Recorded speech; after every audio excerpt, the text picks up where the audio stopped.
Muito bem, estamos de volta com o nosso Gazeta Entrevista. Para a sequência do programa, eu sempre ofereço para os meus convidados um baré gelado, o baré que tem um sabor da Amazônia. Olha, tinha gente com saudade do baré. O baré é uma delícia, está presente nos bons momentos da nossa vida. Baré distribuído no Acre pela Acrebir Distribuidora Ambev. Tenho o prazer de receber no nosso Gazeta Entrevista os defensores públicos, primeiras damas. Doutora Elizabeth Maciel, presidente da Associação dos Defensores Públicos do Estado do Acre, e doutor Wagner Giron de la Torre, defensor público de São Paulo.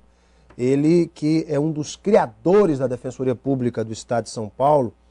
Na época ainda, até 2006, a extinta Procuradoria de Assistência Judiciária, que era um órgão subalterno à Procuradoria Geral do Estado de São Paulo.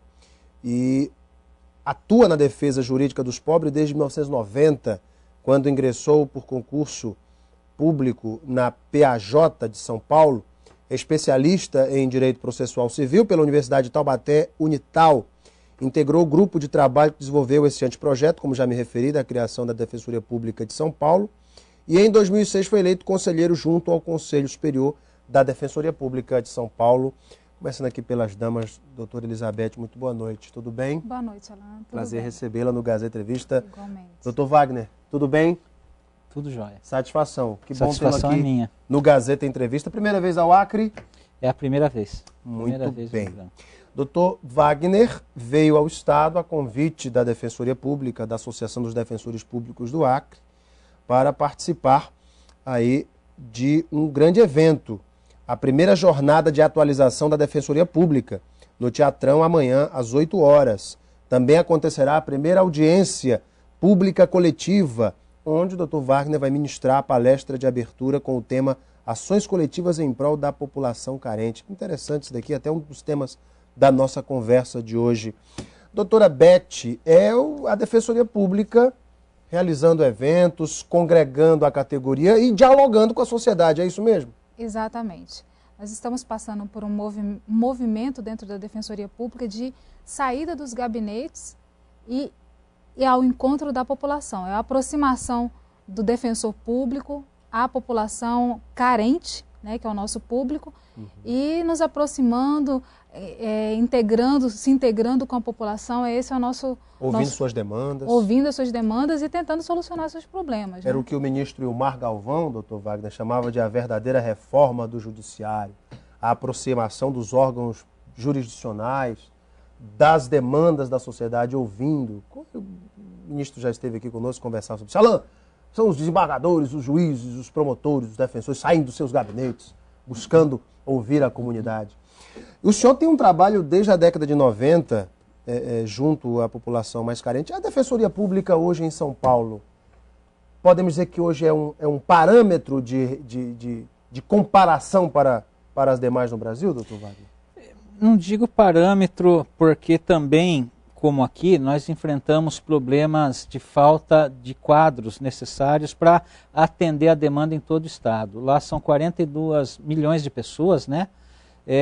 Das quais cerca de 28 milhões ganham de 0 a 3 salários mínimos, que é o público-alvo da Defensoria, 28 milhões.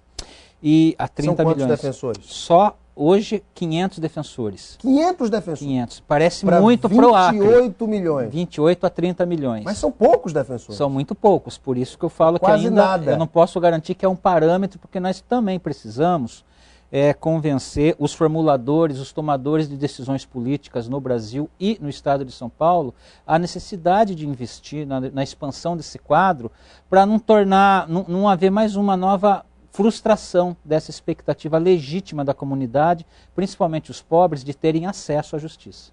O Acre tem 735 mil habitantes, doutora Elizabeth, e cerca de 450, 460 mil pessoas nessa faixa de renda, que é o público-alvo da Defensoria Pública. E nós temos 51 defensores públicos. É verdade.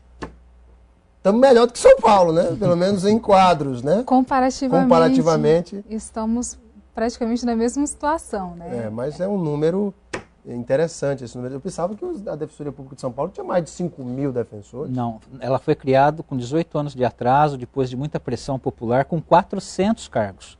Nos últimos 5 anos, por muita luta da sociedade civil também e nossa, o governo criou nos últimos 5 anos 100 defensores. Se em cada 5 anos ele criar 100 cargos, daqui a 20 anos teremos o número ideal de 2.000. E aí a população também já aumentou bastante. Por que esse é o grande problema? Eu vejo que é o mesmo problema que a Defensoria Pública do Acre enfrenta, o mesmo problema que a Defensoria Pública de São Paulo enfrenta, o pequeno número de defensores. E aqui no Acre foi feito recentemente um convênio com a OAB para que advogados profissionais pudessem auxiliar a Defensoria Pública. Já até nos referimos a este problema num outro momento, doutor Wagner. Por que existe essa dificuldade institucional de se realizar mais concursos, de se contratar, de prover a Defensoria Pública no Brasil inteiro de mais quadros? O termo e a expressão Defensoria Pública tem entrado na agenda social, na agenda política, depois da redemocratização do país. Ela foi implementada pela Constituição Cidadã de 88. De lá para cá, começou-se a debater a necessidade da criação da Defensoria Pública, porque a gente nunca vai ultrapassar o campo da hipocrisia política enquanto falarmos em acesso à justiça sem fortalecimento e ampliação dos quadros da Defensoria. Não há condições de garantir acesso às comunidades pobres, à ampla maioria pobre, sem a expansão dos quadros da Defensoria Pública, né? Eu acho que ainda o tema, apesar de tudo no Brasil, a construção da cidadania, da democratização ainda é muito novo. Eu acho que programas, espaços como esse de debate com elevado nível, serve para a gente mostrar não só à sociedade, mas volto a repetir, aos formuladores de decisões políticas, de políticas públicas do Estado, a necessidade, o dividendo político impactante que eles vão ter a partir do momento que eles invistam na expansão do quadro das defensorias públicas e deem à população uma defensoria pública de qualidade. Há pouco tempo a Defensoria Pública conquistou a sua autonomia financeira. Como é que tem se financiado a Defensoria Pública, doutora Elizabeth, além, é claro, do repasse, que é advindo do orçamento do Estado? A autonomia é administrativa, ainda não é financeira. É verdade, é só administrativa. Nós temos a iniciativa de propor o orçamento, né, de estar discutindo dentro das diretrizes da lei orçamentária.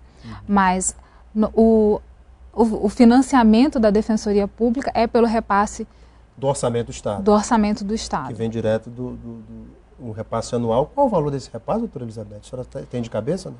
Nós temos um orçamento hoje em torno de 2.400.000 e alguma coisa. Por ano? Por ano.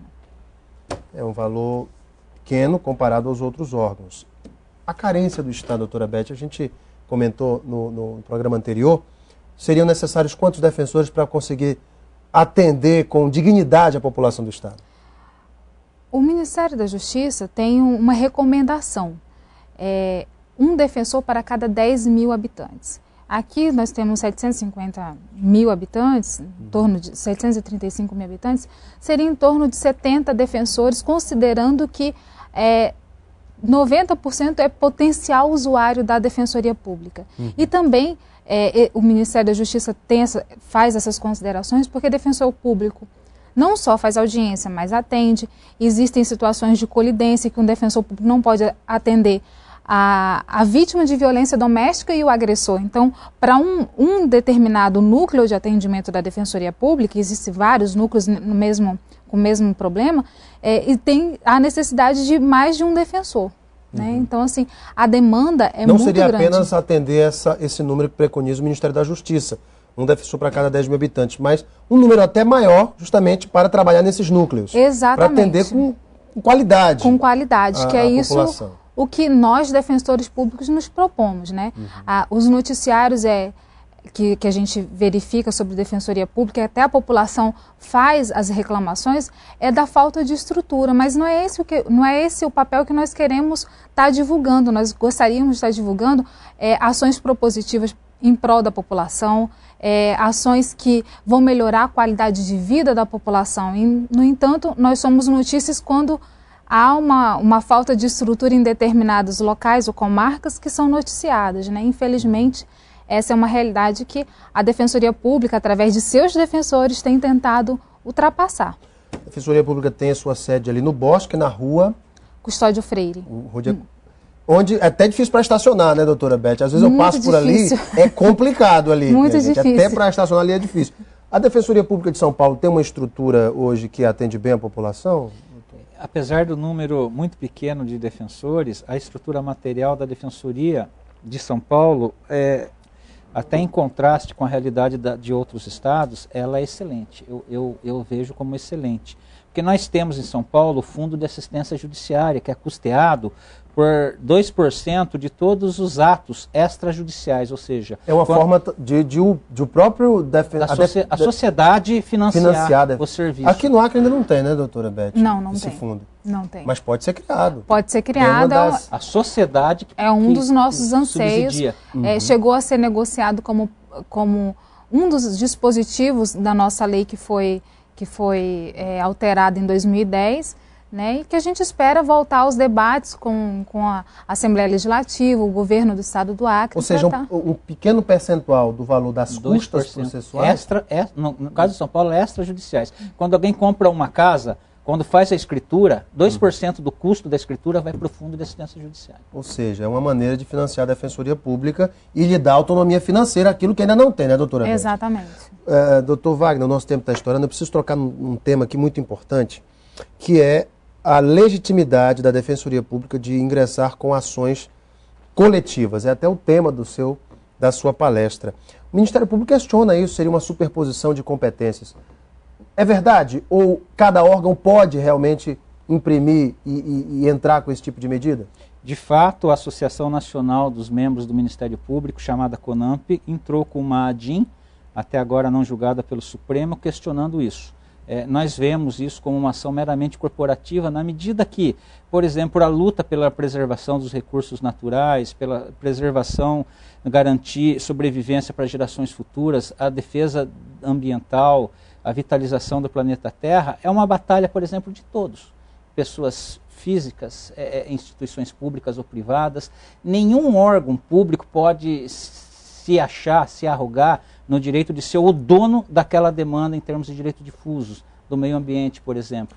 E a Defensoria Pública vem somar e democratizar isso daí. Além dos direitos difusos, direito do consumidor, por exemplo. E direito à moradia, por exemplo. Na Defensoria O grupo de moradores, por exemplo, de um determinado prédio se sentiu prejudicado porque uma empresa que entregou aquele prédio não cumpriu com o que estava no contrato. Com certeza. Nós vamos então entrar com ação coletiva. Uma ação coletiva evita o quê? Ela gera economia processual porque ela evita a pulverização dos litígios. Em vez das pessoas entrar com 500 processos individuais, numa ação só você pode resolver e conseguir, inclusive, acordos extrajudiciais para atender toda aquela comunidade. Desafoga até o judiciário. Com certeza, com certeza.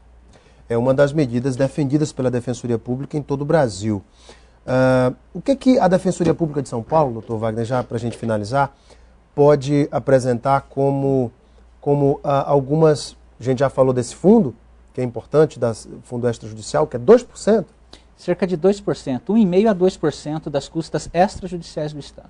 E que outras medidas podem ser, enfim, implementadas pela Defensoria Pública do Acre para até melhorar o seu serviço? Existem verbas federais destinadas pelo BNDES para subsidiar a estruturação das defensorias públicas nos estados. Se o governo do estado conseguir construir um projeto de ampliação dos quadros e estruturação material da Defensoria do Acre, ele pode dispor de canal de financiamento praticamente a fundo perdido, poupando os recursos que já são limitados do estado para implementar o acesso das comunidades pobres à Defensoria Pública aqui no estado. É uma das medidas. Doutora Beth, eu quero agradecer sua vinda ao programa, lembrando desse evento, da jornada de atualização da Defensoria Pública, amanhã às 8 no Teatrão. É aberto ao público? Aberto ao público, entrada franca. Queremos convidar toda a população rio-branquense a participar, estar lá ouvindo a Defensoria Pública, se informando sobre os direitos que o cidadão tem. É bom que participem presidentes de associações de bairro, presidentes de associações comunitárias. Exato. O nosso papel é democratizar a justiça, levar a justiça a todos, o acesso à justiça, informação em direitos, e estamos lá também para ouvir as demandas da população, e estar diagnosticando e encaminhando a solução desses problemas. Doutora Beth, muito obrigado pela sua vinda. Obrigada a você, Alan, pela oportunidade. Prazer foi nosso. Um abraço ao doutor Dion Nóbrega Leal, que é o presidente dos Defensores Públicos. Não pôde estar aqui também, Doutor Wagner, muito obrigado pela sua vida. Eu que agradeço a oportunidade. Parabéns pelo seu trabalho. Obrigado. Para vocês de casa, muito obrigado pela audiência e o carinho. Um beijo imenso a todos, fiquem com Deus no coração e até amanhã.